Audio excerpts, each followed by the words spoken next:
Today we went to B&Q for one thing, but we ended up in the Christmas section again. Getting the essentials. I was testing how the star would look on the tree we bought the other day. We only came in for this.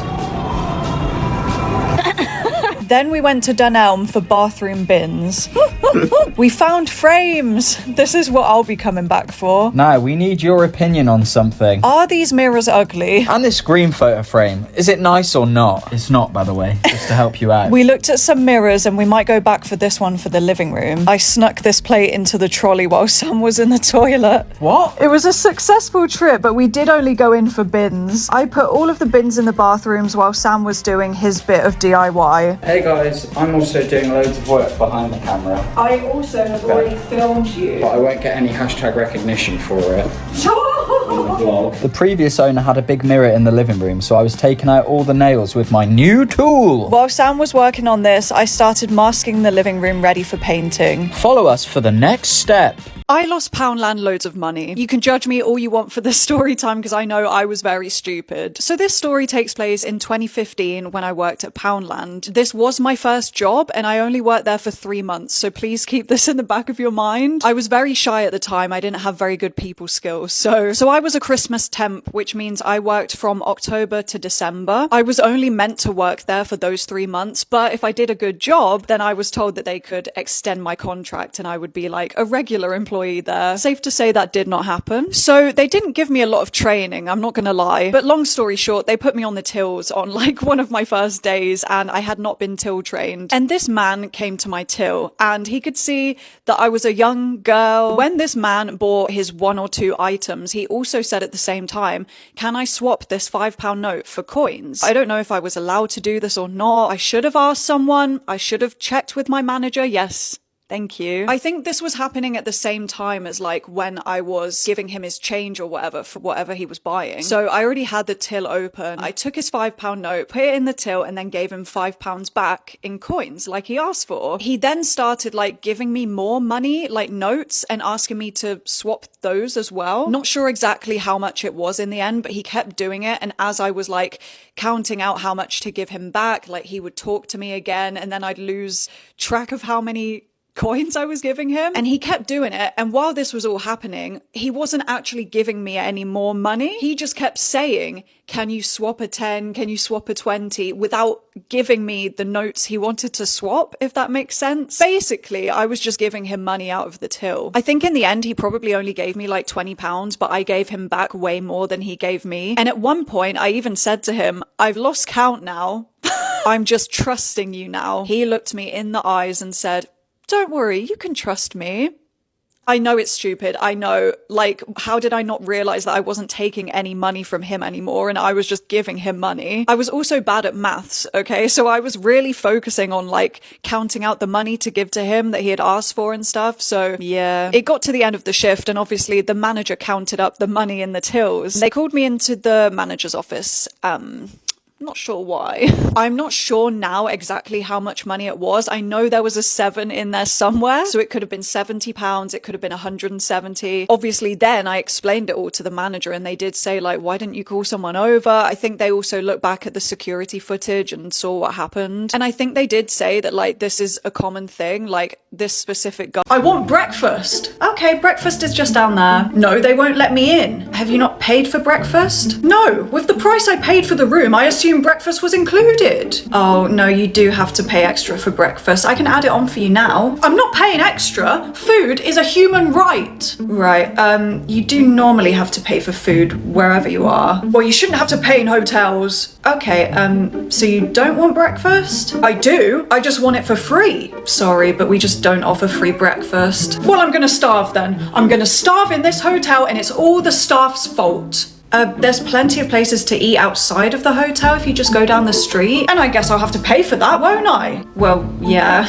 Give me a free breakfast or I'm never staying at this hotel again. You promise? I guess you'll never be staying here again. Now talking about like ending things. And there's 44 comments on this. This cop is behind me and What? This cop is behind me and I have nothing to cover up the blood or Jack. Samantha said, Holly, me and Becca are in my room. The neighbor has already called the cops. I feel like I'm watching my own story time right now. The boyfriend said, Holly, I know you don't want to hurt that baby. If you go through with this, he will. I don't know what that means. And Samantha is saying that I was present with her in her room. So I'm assuming Samantha's not a real person and it's also the same account. And the boyfriend is like begging, and this is a real person, and I can't imagine like how traumatizing this must have been, because he thought this was a real person, his girlfriend, like a real scenario happening. And he messaged me years later to apologize for what happened in their relationship. I think he was innocent.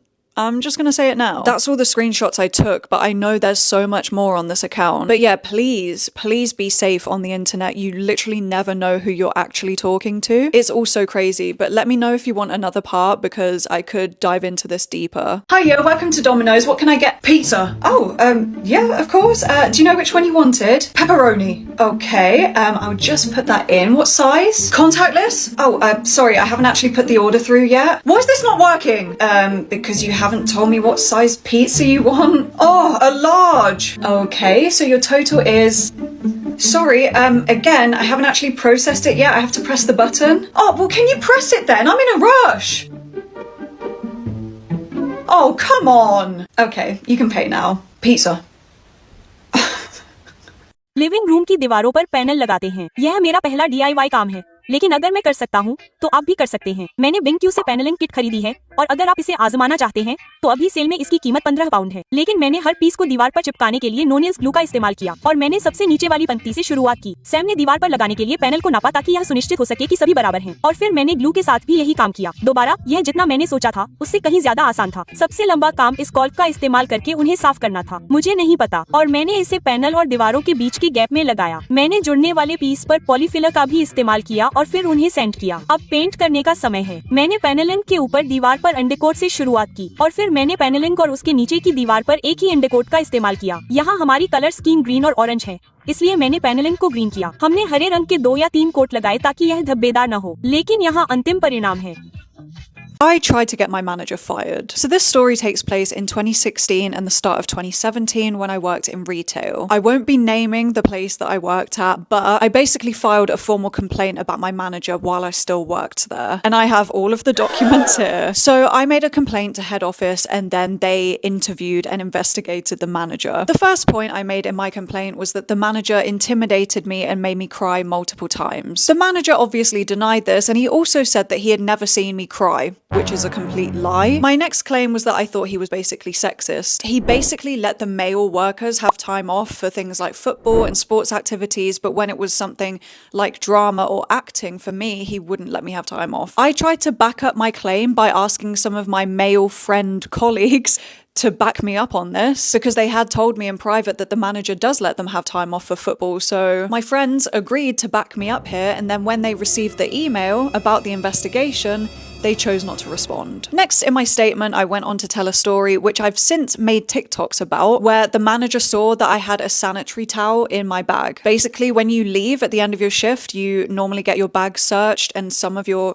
parts of your clothing as well to check that you haven't stolen anything. But anyway, I remember him screwing his face up in disgust when he saw this pad in my bag, and he made a comment telling me to properly dispose of it because around the same time when he saw this in my bag, the female toilets were really dirty. So was this comment him trying to make a dig at me for leaving the toilets dirty just because I had that in my bag? The sanitary bin in the women's toilets were overflowing at this point in time, but that wasn't any of our responsibilities. There was someone whose job it is to come into the store and change the bin, dispose of it, clean it. So him having a meeting with all of the females about this dirty bin, I thought was just a bit strange. But anyway, in his interview, his response to this was that he has no memory of this happening. You know when retail staff have to upsell you things at the checkout? They'll ask you if you want something added on that you just don't want. Well, I felt like my manager singled me out when I hadn't sold enough of those extra add-ons. I remember him pulling me aside into the warehouse one day to basically interrogate me about why I hadn't sold enough. Again, I tried to get someone else to back up this claim, someone who witnessed this happening, but when she got the email,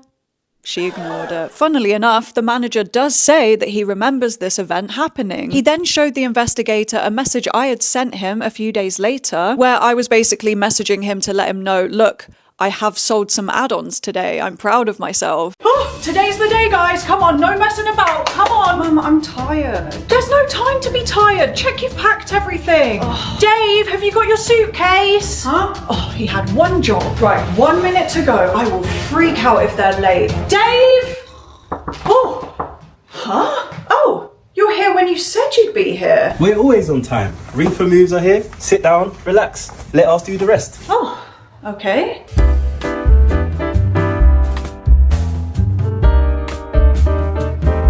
We're all done. Let's get to your new house. What, that's it? That was so easy. That's right. Everything's easy with Ring for Moves. Oh, are we ready to move now?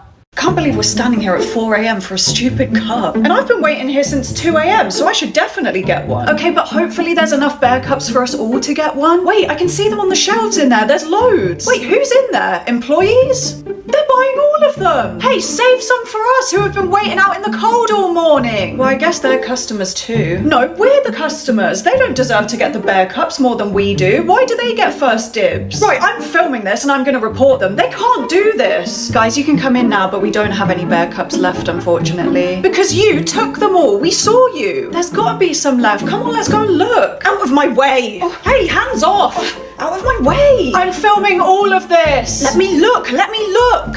Ow. Move. Oh, stop it. I'm filming. Hiya. Get back. Get back. Look, I've got you on camera. Move. Move. What are you going to do now? You took them all. How I got the Starbucks Bear Cup story time. I waited in line outside at 2 a.m. I was like third in line, so I was really scared I wasn't gonna get one. I could see the Bear Cups inside on the shelves, but I also saw employees looking at them. So obviously I thought they were gonna buy them before I got let in. Hold on, let me take a break. Anyway, we finally got let in and people were pushing and shoving. It was crazy. There was a family with a kid in line behind me and luckily I pushed them out the way. I grabbed the last one and I pushed through the crowds of people. When I tell you I ran to the checkout and when I got there, there was an old couple. They were probably like in their 80s and the man asked to buy the cup from me. He offered me $300, you guys, for this. And I obviously said, no, it's mine. I got here first. They should have woken up earlier like me if they wanted to get a bear cup. Then at the checkout, I felt someone breathing down my neck, like standing way too close to me. So I turned around and I pushed this guy to the floor. It was just some random guy standing there, but I obviously thought that he was trying to take the bear cup from my hands. So yeah, I did what I had to do. Turns out he was just a cleaner trying to clean the table behind me. Oops. Anyway, I have it and I'm so happy. I feel so lucky. It just always works out for me. I'm giving myself the ick trying to do this accent. I'm so sorry.